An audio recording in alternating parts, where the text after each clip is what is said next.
Are we the only ones in the room? So far. Mm-hmm.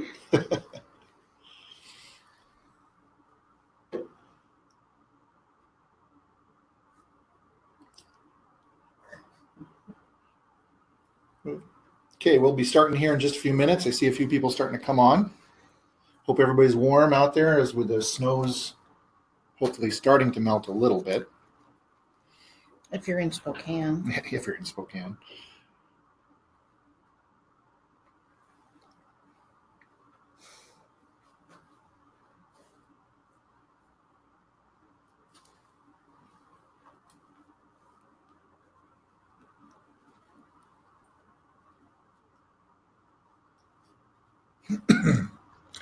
Okay, now's a good time to start clearing throats and stuff and getting ready.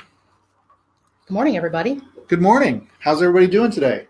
Welcome to our 2019 edition of the Business Advantage Series at Food Services America. Business Advantage Series is our way that we help our customers strengthen their operations, grow their business, maybe address some opportunities for growth and profit. My name is Chris Patterson. I'm the Director of Business Solutions here at FSA in Spokane, Washington. I've got 25 years general manager experience with some independent small operators where we didn't have any processes or systems whatsoever, and then got the good fortune to work with a couple of chains and got to learn how some of these structures really work to our advantage. And this will be one of those topics we'll talk about today. We plan on going about 45 minutes. We'll have a Q&A session that you can type in afterwards.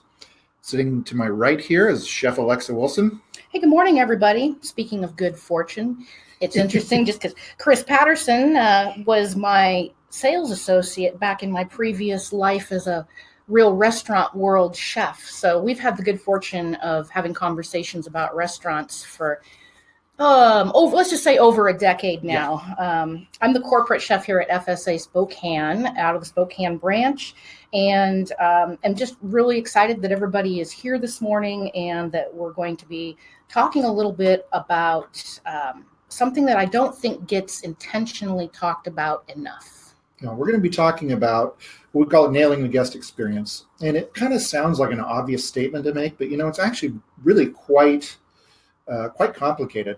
There are three elements that transcend our business platform, and it's a matter of the customer experience and what you are doing to help try to achieve it. So that's what we're going to be discussing today. Well, and really when we're talking about this intentional guest experience or an intentional service recipe, being intentional means doing something, well, with intent. And really talking about it with our teams and really validating the fact that there are some things in our business that we can touch, and there are some things in our business that are far more urethral, and we are going to intentionally talk about how to kind of fuse those things together today. It's a complicated topic, really, but we're going to start off, mainly we're going to talk about three truths of the business, that if we understand them, our odds of success really kind of grow. And then we have to consider that we're all human beings and we are emotional creatures. Most of our decisions are made through emotion, and our experiences are largely influenced by emotion. So we're going to talk about these emotional triggers that actually live inside of our service sequence. And then lastly, we're going to go through how to intentionally design a service recipe or a customer experience that sets our business apart from everyone else. And this isn't easy. It takes a lot of thought, and it means being deliberate and really thinking about what kind of experience that you are aiming for your customers to enjoy and have. We're going to use this word experience about 400,000 times in the next half an hour, I think. But really, truly, when it comes to improving your restaurant, improving your sales, improving your guest perception, improving your longevity. These are all things that Chris and I hear a lot that people want to work on inside their businesses. And truly what it's coming down to now, the day and age we're in, if you can improve your guest's experience, all these other things are going to be addressed and fall in place. The guest experience is the king situation that we need to focus on. As a chef, historically, I've been asked to fix a lot of menus, revamp a lot of menus. Even now, Chris and I work with a lot of operators that want us to sit down and help them to improve through menu revision. Now, there are certainly logistics that we can improve through menu revision, and there are a lot of other things that menu revision offers the restaurant, but menu revision is not really the key foundation to guest experience. No, it's just one element of it. Unfortunately, I have to admit that even as a chef, the menu is not the be-all, end-all in the restaurant. It's what people are actually doing and what our team is doing with them while they're eating the items off of that menu. So did you just admit in front of everybody that you can't solve the world's problems with a spatula? Nope, of course I didn't. I didn't do that at all. Okay, well, here we are, guest experience. The thing that we have to remember, and this is something to consider, is that everybody on this webinar right now, our Solutionar, is that we all have one thing in common.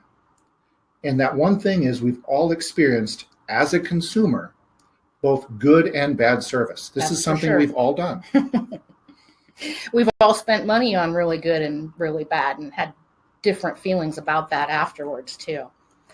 Let's do our first poll question, everybody. So you've got the opportunity on your screen to click in there and respond. And really what Chris and I want to know, this is super basic. Think about your most memorable dining experience.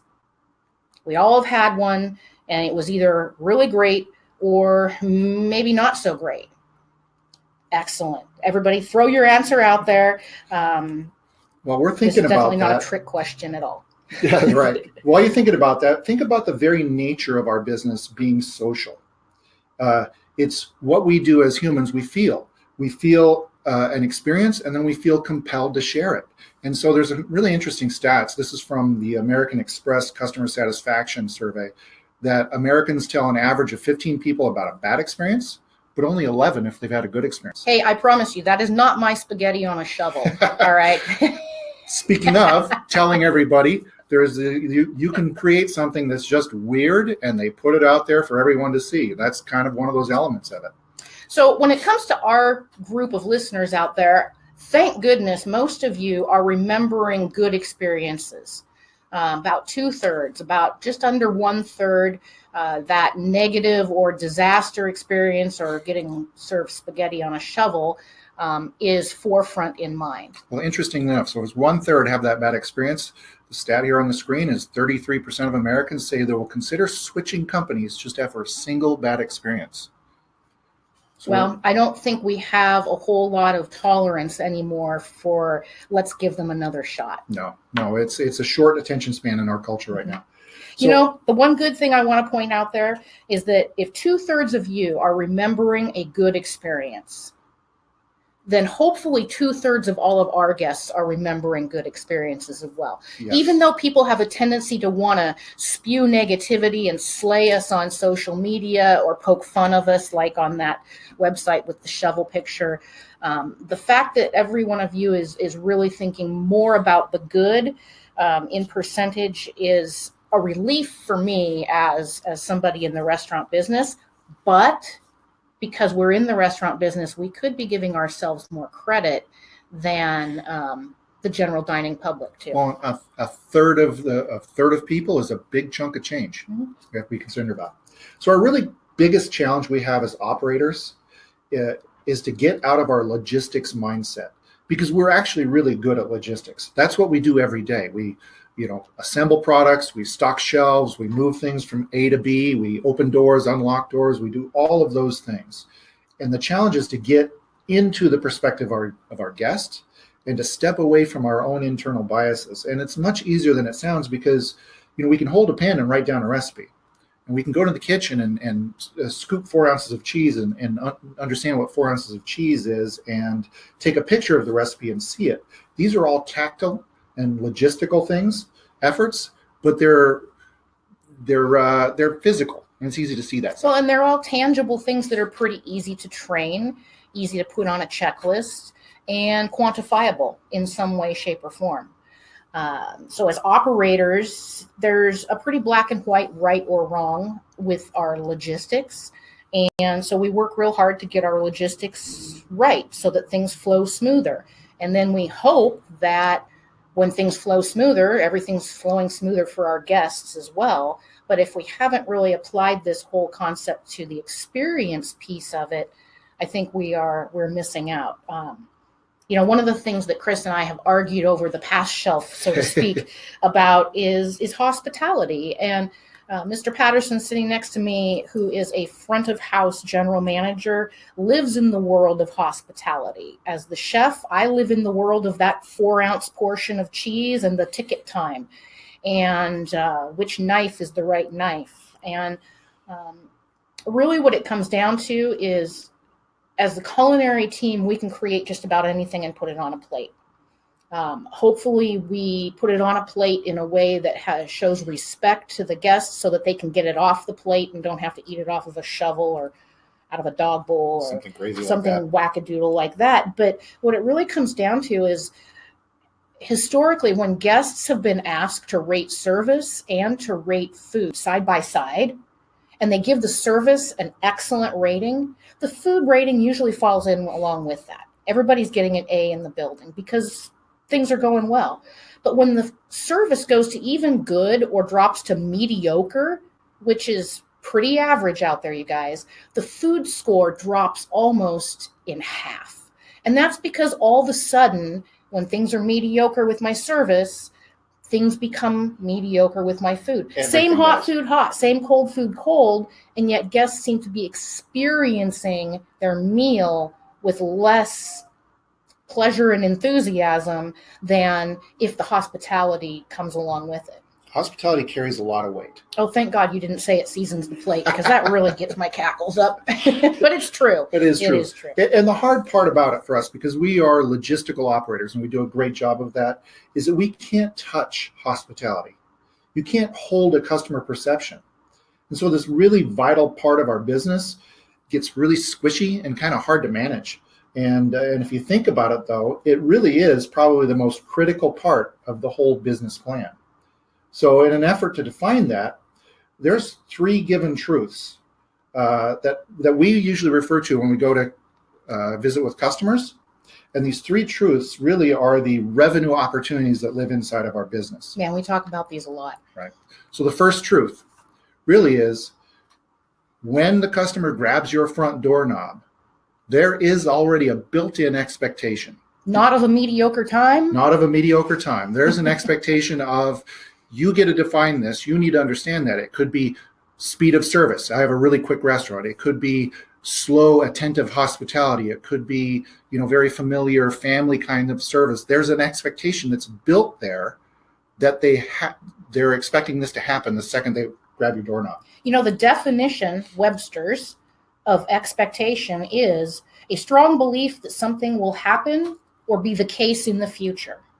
Or the secondary explanation that Webster throws out there is, an expectation is a belief that someone will or should achieve something. It's pretty straightforward. They want us to do something for them. Exactly right. Now think about these expectations when we think about our steps of service. These expectations live all throughout all the steps of service. And so the idea of here is to start to understand what these steps of service are. The second expectation is, they're going to spend money in our business. There are not many business models like ours where the spend isn't actually a foregone conclusion. I can go out and test drive a car and I can sample the cologne, but by and large, I can't walk into your restaurant, Chef Alexa, and sample the ribeye. You can't get that cologne off once you've sampled it, by the way. But why? Why we sample the cologne or test the drive car? Because we're going to spend money on those things. And all human beings, when it comes to spending money, we feel a little bit of risk. I honestly think this is why money glitches up a lot of businesses, marriages, other types of relationships, because it's deeply personal to us. Whatever we've done in our life to earn the money that we have now gives us the power to go spend it on something. And there's always a little bit of angst when I have to release some of that money that I have earned. I want somebody to work equally as hard for it if I'm going to spend it on them. And if I'm going to buy something tangible, I want to be able to try it on. When I go to Macy's and it's a jeans shopping experience, I'll probably try on 20 pairs of jeans. If it's not a good jeans day for Chef Alexa, all 20 pairs are flopped back on the rack. I mean, hung up perfectly nicely, so that they can go back and somebody else can try them on. But you don't get to try stuff on when you come into a restaurant. And you know the thing about it, you guys? If I try those jeans on and they fit really well, I'm the kind of person who's going to buy 4 pair of jeans because I found a good fit, and I know in the future that I'll be wanting to come back to that favorite pair of jeans, and 4 of them is better than having just one. So when risk is mitigated, people naturally spend a little bit more money or come back for something. So the intentional thing here is to understand this and then help them feel good about spending their money. And then the third truth right now is if we are exceeding their expectations, remember there's an expectation, there really is no budget. If they're having a wonderful time and getting all of our needs met and all of my drinks are getting refilled, and I don't have to look around for the server for anything, and they're giving great suggestions to me, I'm in the moment and I'm really not caring about money. I'm having fun. All of a sudden the jeans fit really well. Really well. Well, and here's the other thing about it. Think about the Super Bowl, everybody. Whether you like it or don't like it, the fact is people scramble around to spend up to $2,500 for a ticket, or for 2 tickets, $5,000, so they can go to the Super Bowl experience. The Super Bowl experience is not just a 3.5-hour game between a couple of sports teams. It's a whole week long. Lots and lots of people go. There's all kinds of activities. And people are willing to pay $2,500 a seat before the teams even know who has earned the right to play in the game. That means that the game, which to me is kind of like what's on the menu, is secondary to going to the Super Bowl. So if we can create a going to our restaurant type of experience, then what's on the menu and how much they spend becomes secondary, because it's an experience that our guests just have to have. So think about that. There's 3 truths. Chris and I talk about these quite a lot. Obviously, it's proven that people will pay for an experience, and then we can backfill which team it is and what they're going to do all week. What we have in our restaurants really are these 3 truths. And then the guest experience is where we have to make this happen.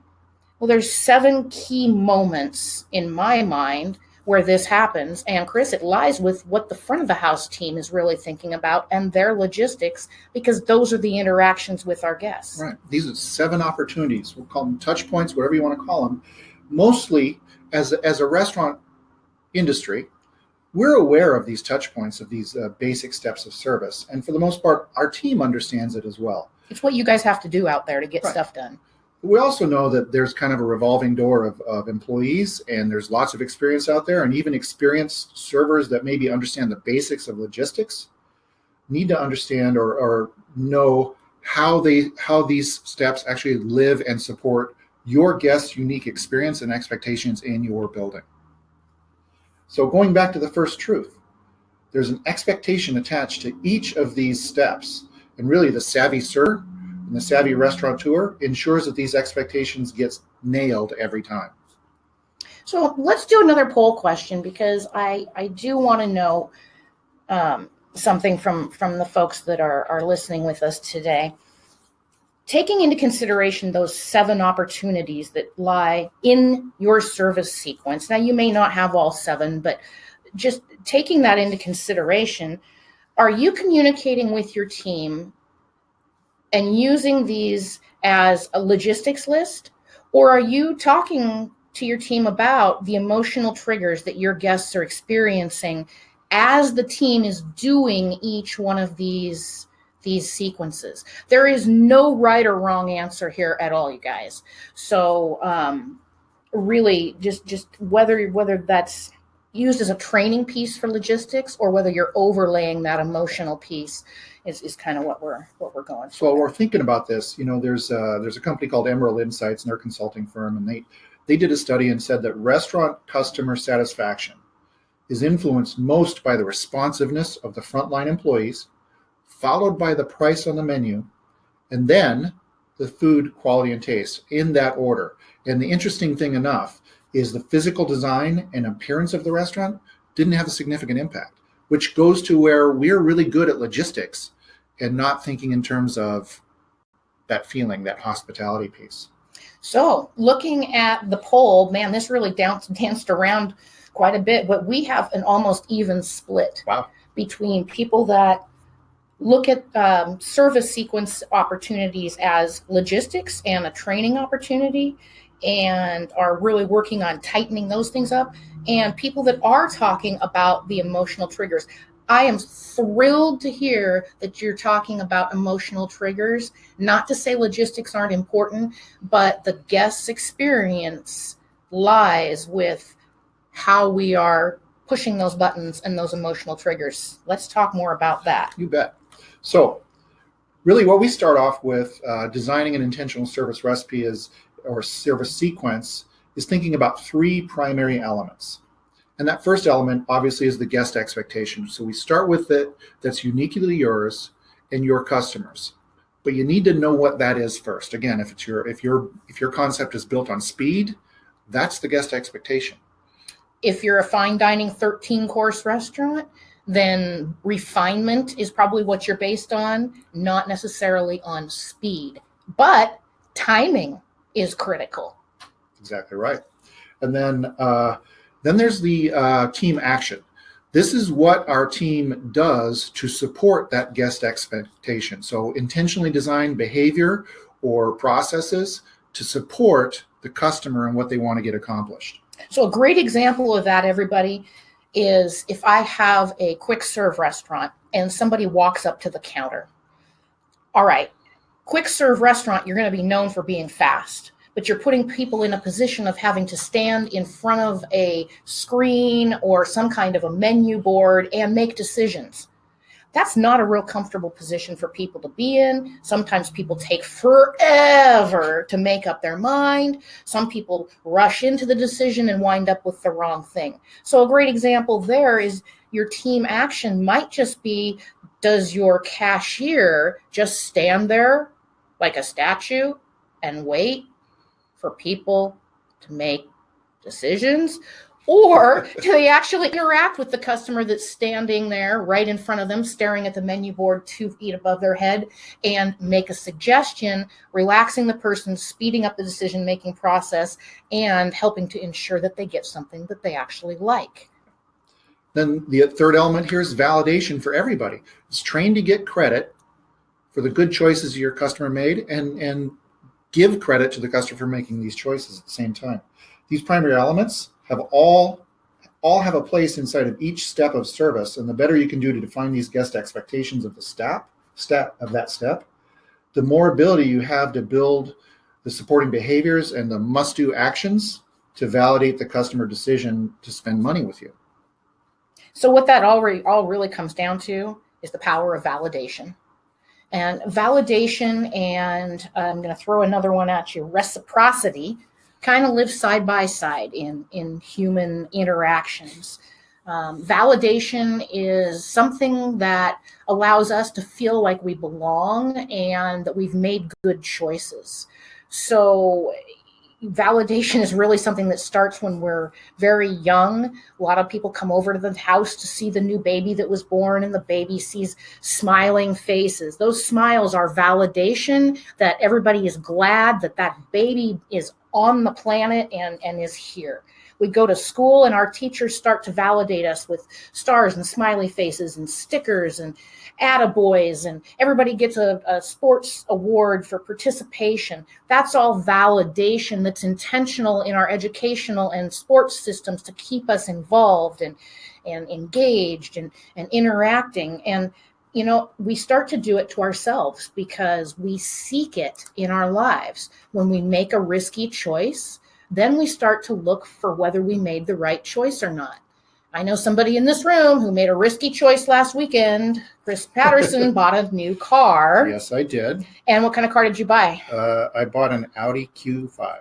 I have no idea what an Audi Q5 is. I've never seen one on the road before because I don't drive one.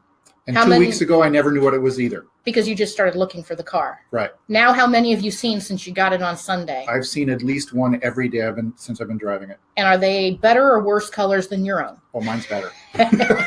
So that is Chris's brain literally just validating that he made a good choice after going through the risk of buying a car. Guests experience this at our dining room tables too, everybody. They don't know if that ribeye is going to be great. Validating that their choices off of our menu are the right choices works just the same way as it does with major expense purchases like that. All right, so let's take these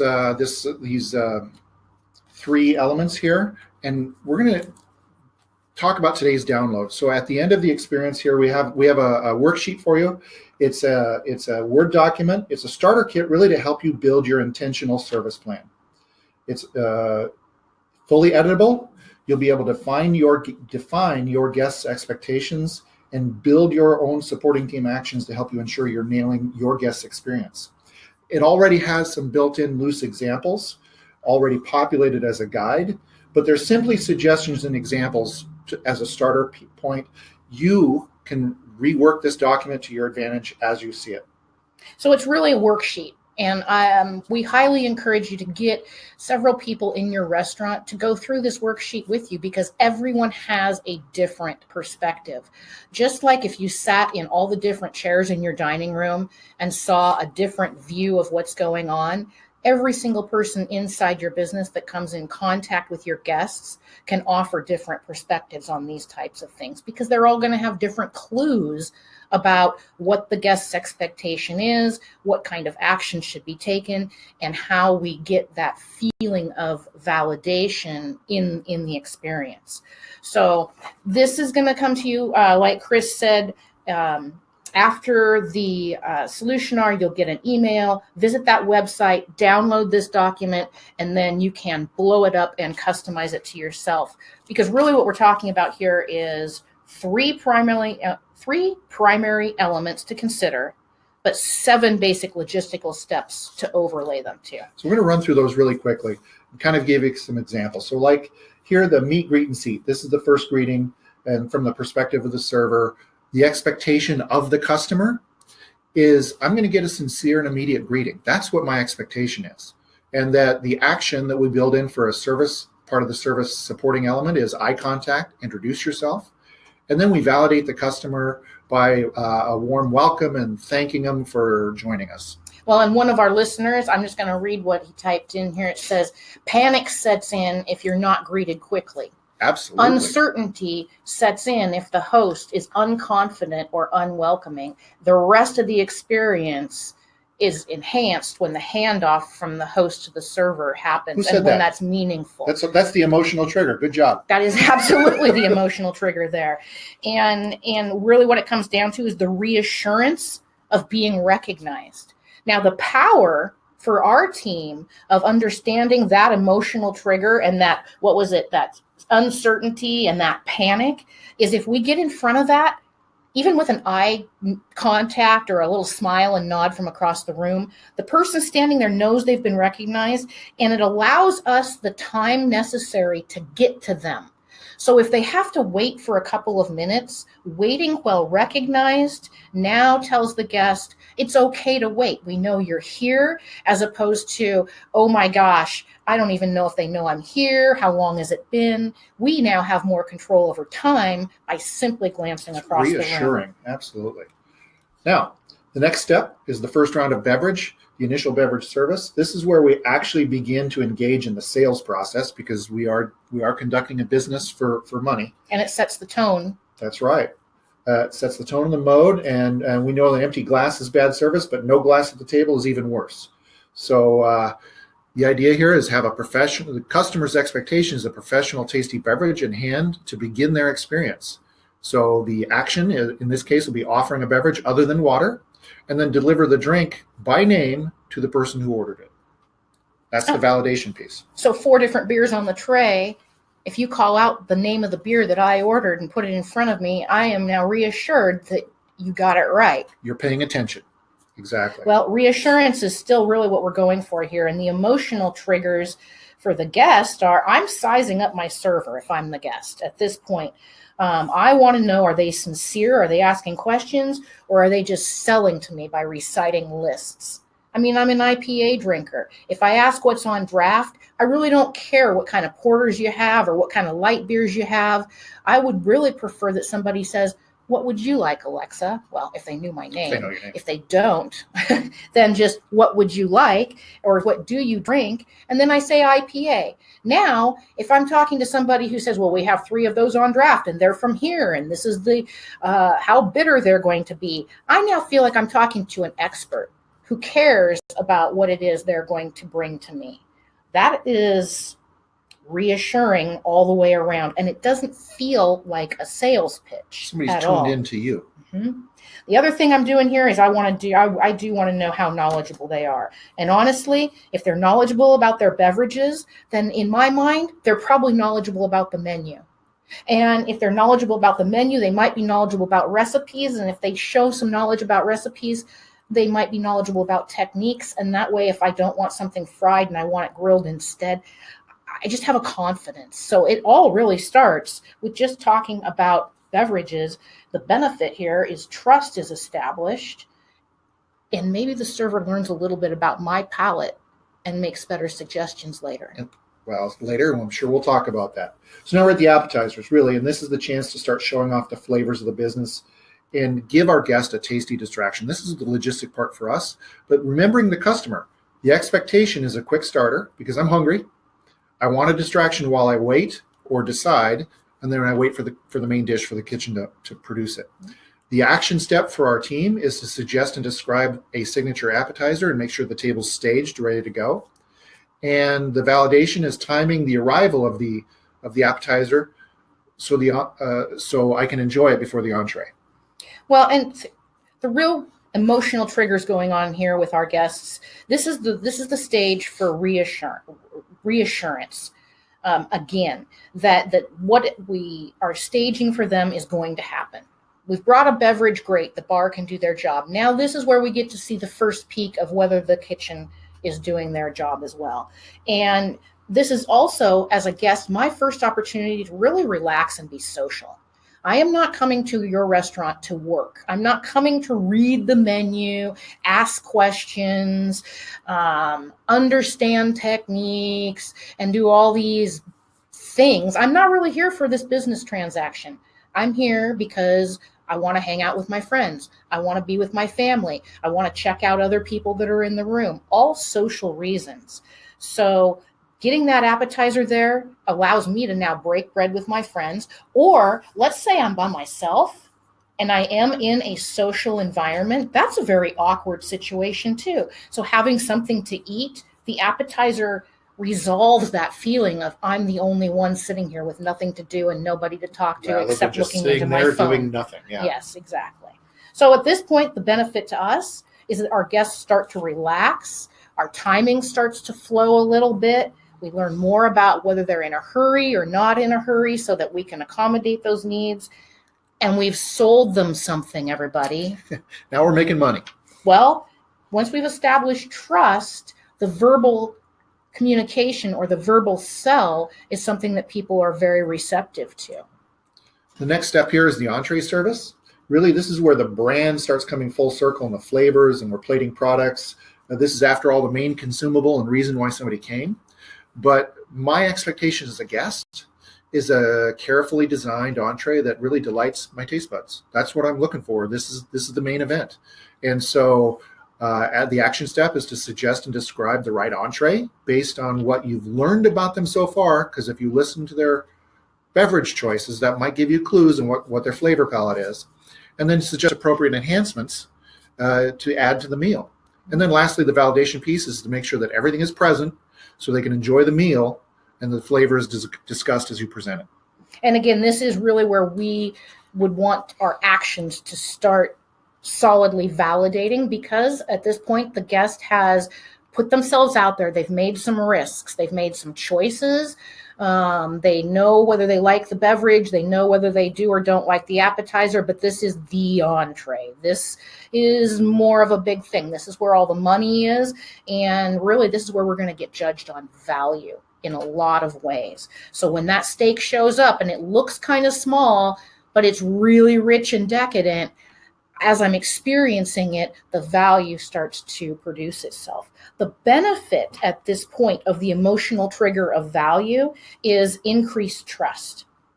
And that the team can do what the team said they were going to do to get this entree here and have it be cooked properly and taste excellent. This is also a great opportunity when we're talking about entree service, like you said, Chris, to sell a little bit more, because there's trust established and we're engaged in the idea of saying yes to some different alternatives. As a matter of fact, we were out to dinner with somebody recently, that business dinner a couple weeks ago, remember? Yep. And when the entrees were brought out, the host, our boss, said to our server, "So what other things would you suggest that might accompany our meal?" And I know what he was thinking. He was thinking this is kind of a steakhouse experience, and maybe we should get some cream spinach and some mushrooms and some au gratin potatoes going on, or something like that. And our server completely missed it. Literally completely missed the opportunity, and I believe brought a couple of complimentary condiments to the table. That's what came. We were really ready to spend another $100 on sides that we may have just tasted, just so that we could interact with the sides and talk to each other about what we thought about those dishes. So it was a purely social experience, and we were just enjoying each other's company. That was a missed experience opportunity for sure on the part of that location. Okay, on the next step here is the follow-up.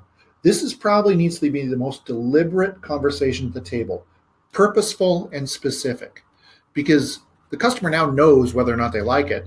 And my expectation as a customer is assurance that everything is correct. I want you to tell me and to check with me that everything's right. So action steps would be check back quickly, ask specific questions, and then validate that I made a good choice. Really is what I did. The emotional trigger here, again, is trust. So it's either I got everything I liked and this is awesome, and somebody's now coming back and literally reminding me how good it tastes as the food is 3 inches from my brain getting chewed up in my mouth anyway. You know it. Well, that's a great time to come back and say, how's the steak? As opposed to how is something vague like everything. But the other thing that's going on here is trust opportunity. Rebuilding trust. If the chef didn't cook my steak properly, now is when the entire team can rally around my experience and make it right. I think there's a real critical moment right here where sometimes we don't rally hard enough to make people's experiences right. But that trust and value can really go a long ways. Some of my best, most returning guests, raving fans, were the ones that started out with a little glitch at their table, and the validation follow-up was handled beautifully by my front of house. So there's the opportunities inside of these logistics of the emotional connection. So that's really what helps. Mm-hmm. Now, the last element of the actual food element here, this is the last staging, the last impression of the experience, the last thing to be eaten, and really the final representation of our products and services. Now, as far as the guest's expectation, really is the final part of the meal or a treat. I mean, we all treat ourselves kind of with a dessert once in a while. So the action steps are to clear all the entree service, so we're not sitting in the archaeological dig all the way back to when I first got there. Stage the table for dessert service, and then once again, we validate the properly fulfilled experience. Well, and emotional triggers. Dessert can be a huge emotional trigger. I'm not even going to get into the power of chocolate because we don't have 16 hours left. And there's none at the table. No, but dessert can be a commonplace thing that we have all the time at the end of a meal. But more now, and especially in restaurants, it's a celebration. So dessert can really be the memory of the entire event. Last time I checked, I never had anybody ask me to hide the engagement ring in the spinach dip or the onion rings. It was in the chocolate, whatever it was that was going out at dessert, because that is the importance of the memory that is being polished off by a dessert experience. It's the fantastic finish to the experience. Mm-hmm. Now we're wrapping it all up here. And this is the check drop and recovery. This is really in the mind of the customer. In my mind, I actually want to complete this business transaction and leave. This is where it all comes back to being business now. My husband's already completely checked out by this point in time in the experience. Like literally has already mentally left the building. So timing is totally critical here. And control or appreciation for the fact that if you have my credit card in hand, you have my financial information in hand as well. So the emotional triggers are huge. This is where I'm rating the experience. This is where I'm determining whether the risk and what I'm paying and the value of it is all compounding. And this is also where I'm going to be asked to sign for a tip. There's a lot of pressure on the guest right here. And if we let it go sideways, a lot of things can happen that change the experience that might have been great all along. Right. This is where it can just go upside down really, really fast. Final impressions. Right. People are going to talk about what happened. And if you're a super fast restaurant that cashes people out super slow, guess what? You're actually a super slow restaurant. So think about these 7 opportunities. And if you're a QSR, quick service restaurant counter service, you can actually whittle these down to the main 3 or 4 points of contact. They still exist. All of the key elements are still there. And it's kind of the beginning, middle, and end of each segment that plays a vital role in your success. The emotional things here, the beginning part is the reassurance. The middle is validating. And the end is ensuring that they walk away with a memory. The 3 truths kind of help us bring this all back full circle. So getting back to where the money is happening, where it lives inside the building. We have an expectation, there's a spend, and there's no budget if we're doing a great job. This is really the profit side of our service sequence and the elements that live inside of it. So the service plan that we just talked about is a plan that takes all things into consideration: logistics, emotions, and what our team has to do to move food around in the building. It really manages our guests' experience. When we put those things all together and really think about guest experience and their emotions, I believe that the additional revenue that we're all seeking comes along with that. And it's kind of a squishy thing because you can't put a dollar value on hospitality or on a specific experience. But what we're finding is that the restaurants that are the most successful and the most busy are the ones that dial in this guest experience and where their guests are talking to each other about this and spreading it around. Social media, water at the office. Yeah, exactly. But that's that ROI for us, is really investing in the experience is what really creates the better opportunity for these elements to come through. So we have a few minutes. Let's take a few questions. So I'm not sure if anybody has any real questions there. You're going to be able to get the download here, probably an hour or two before that. 2 hours. 2 hours before that email comes up. Other than that, okay, I think that we are just about. What was this one? Oh, here, I'm sorry. There is a question on here. This is my naivete. There's no tongs or towels or anything attached to my laptop. JT, I apologize. I got your question here. Do you suggest dropping the check soon after dessert? And then he says, I dislike having to flag down my server for the check. One of the toughest parts in the whole service sequence, it really is when to do that. This happened to me just the other night. My son and I finished dinner. And the interesting thing about this is where the clock in the customer's brain starts racing. And I waited probably 10 minutes for the check after we were finished. Mm-hmm. So I would recommend is you do need to drop the check right after dessert, and then always have a statement saying, hey, you know what? I just don't want to hold you hostage. Here's the check in case you want to go, or we can continue on some more. Giving me the power of the decision. Yeah, because all of the excellence that's been done up until then can be undone by creating angst on the check drop. I agree with you, Brent Tufty, when you say that nothing worse than being ready to leave and having to wait to pay. Nothing worse than being the server who can't figure out when to drop the check, whether it's appropriate or inappropriate. I think that's where they really earn their tip and the rest of their income. But the thing is when I'm done, I'm done. And the only thing I want to do is leave. And it's, for me, that's when it actually flips from being experience to a business transaction. Let me go. Exactly. So these are great questions that ask yourself, ask your servers, ask some of your good questions to your customers as well. If you've got some good customers that you can lean on, really sleuthing out what your guest's expectation is the only way to get ahead of it and intentionally stage each part of their interaction with your team to exceed that expectation. Because remember, nobody's grabbing your front door, side door, doorknob, however they get in your building, thinking, wow, this is going to be a mediocre time. Let's go. Yeah, let's deliver the experience they want. So our next Solutionar will be in July, and I think we're going to be doing it about third-party delivery, this movement that's coming on that's a pretty game-changing piece in our industry.